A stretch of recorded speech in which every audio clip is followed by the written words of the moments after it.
And we've had some pretty astonishing beings already come and share with us. And they have something in common. Every single one of them has a very, very consistent daily practice.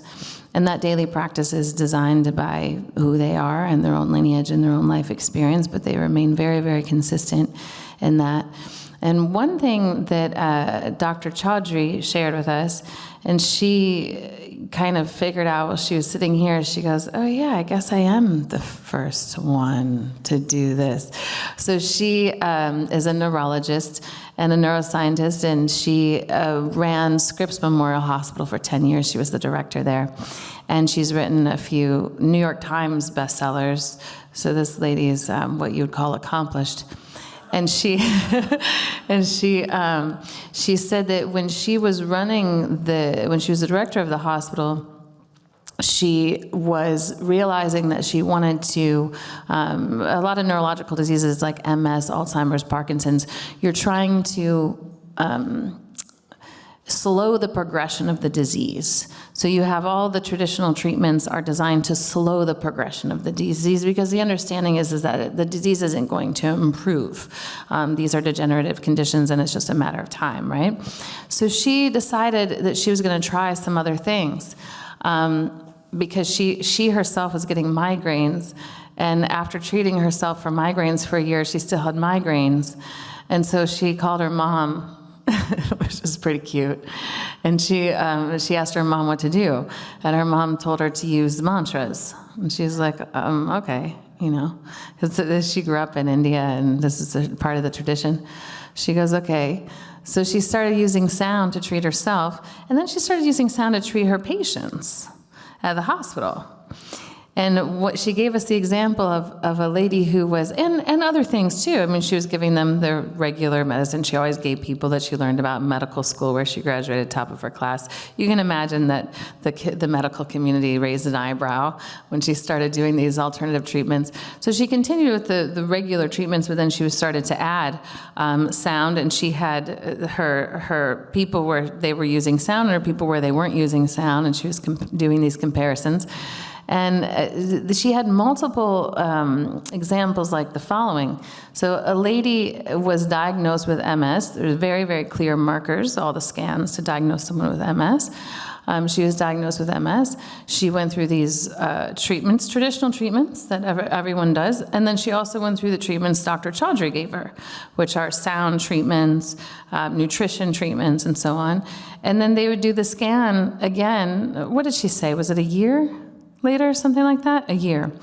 And the person no longer had MS. And so the radiologist goes, well, you misdiagnosed. She goes, I don't think so. and then she has multiple examples of this, right? And we're kind of asking her, well, how do you become the first person in neurology to start healing MS with mantra? Like, how does this happen?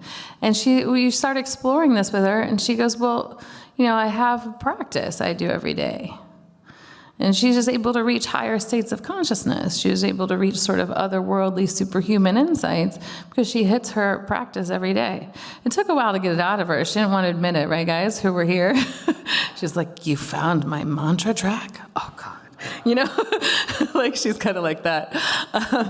But no, she has this very, very, very consistent practice that she sort of transcends the subconscious landscape that people tend to get locked into for lifetimes, right?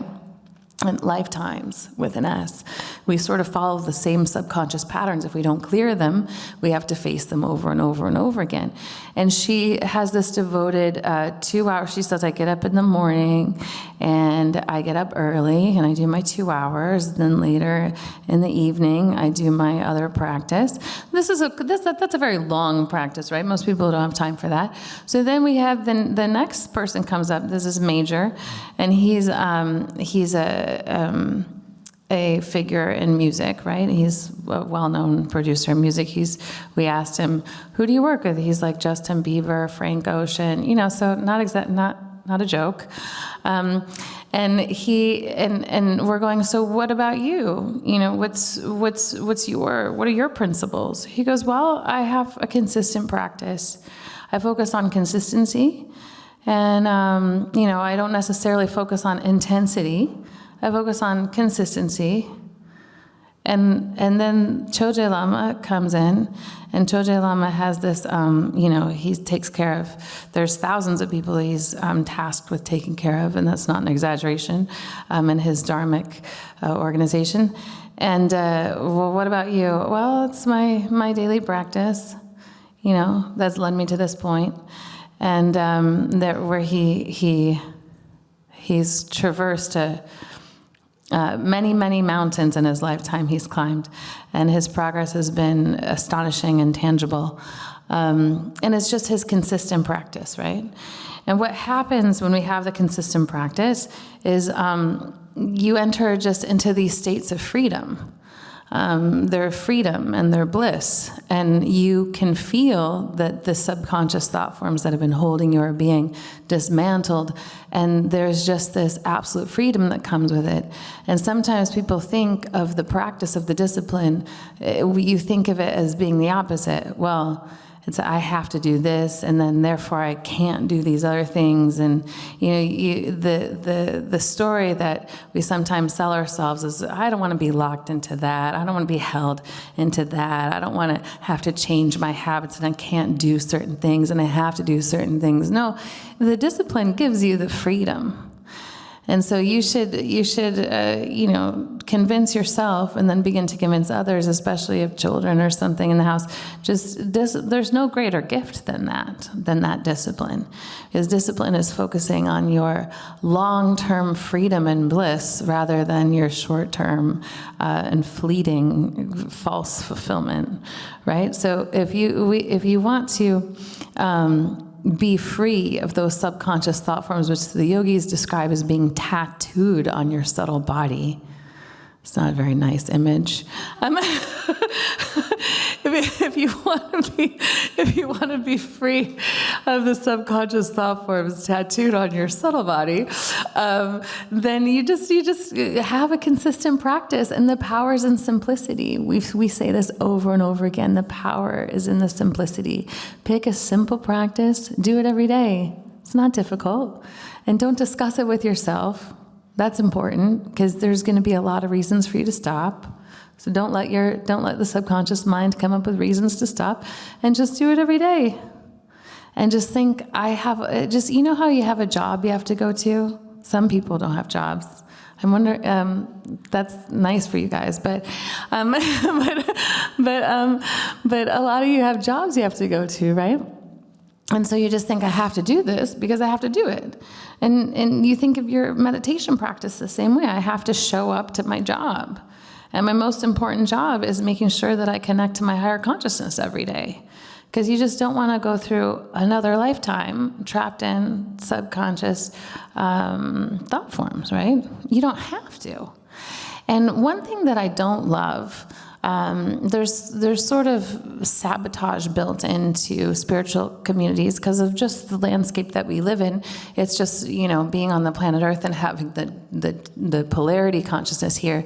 There's a lot of blocks that are built into progress that people are sort of disguising as progress. For instance, like this focus on the shadow self, this overemphasis on it. Going into this is not going to clear it. It doesn't clear. You can focus on it, that's fine. You can understand it and analyze it and admit it to yourself and face it and all the language people have. But it's not going to go anywhere unless you meditate and get rid of it. You have to have a practice to get rid of it. Discussing it will maybe give you more insights into it, but that is the equivalent of digging through the garbage in your kitchen before you bring it out. Yeah, I mean, do you want to understand the garbage better? Maybe you do. Or maybe you just want to take it out. Better use of your time. Just take it out.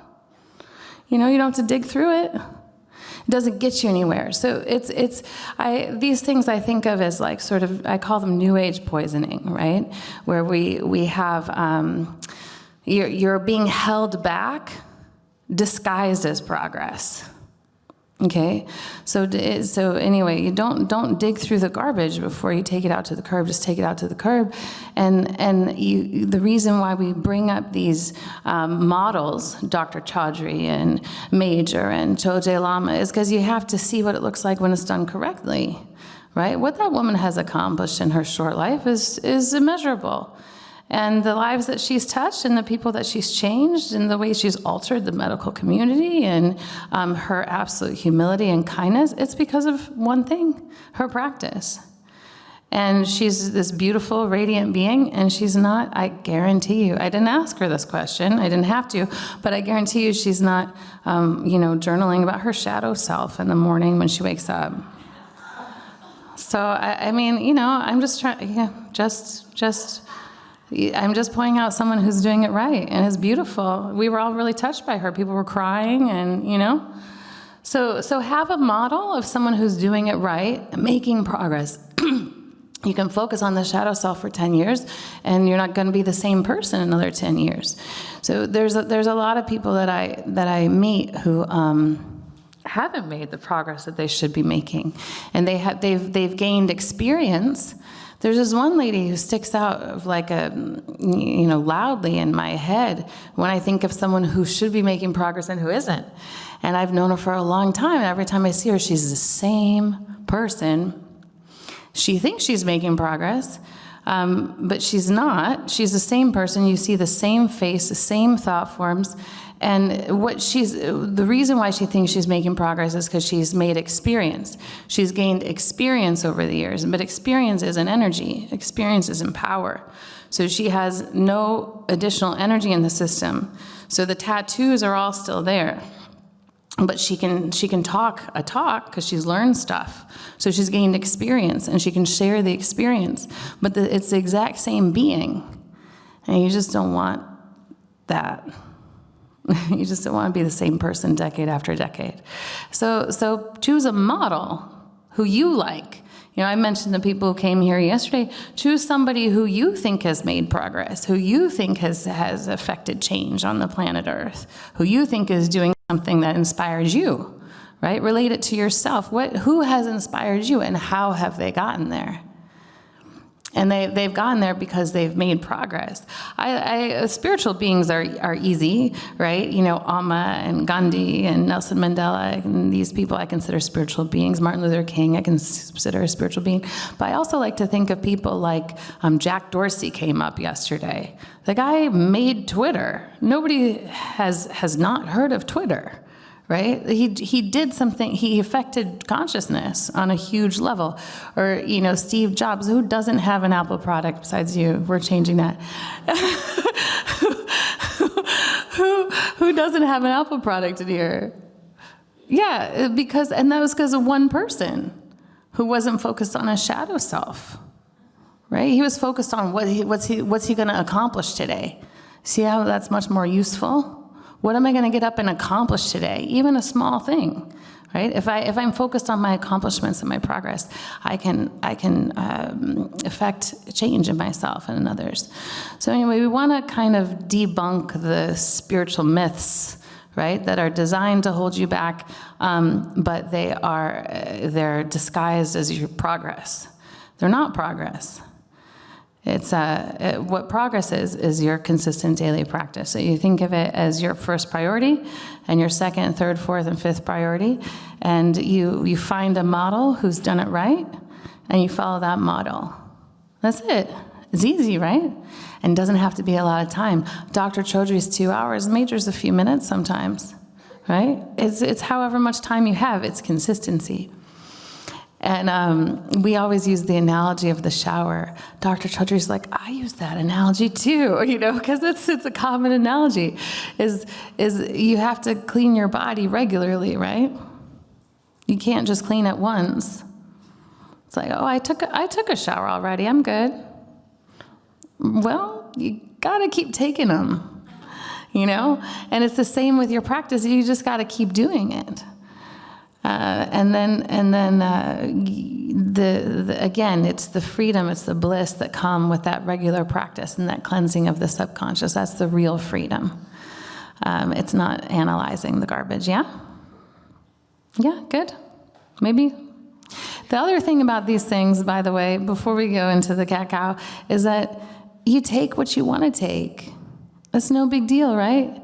If you don't like something, something I say or something in the teachings, who cares? Take what's useful to you. Nothing's personal, right? If there's something that you like that helps you, use it. You don't like it, no problem. No big deal. You take what's useful to you. You don't have to agree with everything said on the planet Earth, right? Who cares? If it helps you, then you should use it to help yourself. It doesn't belong to somebody. You have all these discussions about, teachings are sequestered in these little circles and they only belong to certain people. They belong to everyone. If it helps you, then it helps you. If it doesn't help you, ignore it and move on, right? No big deal, right? It's not personal. Good?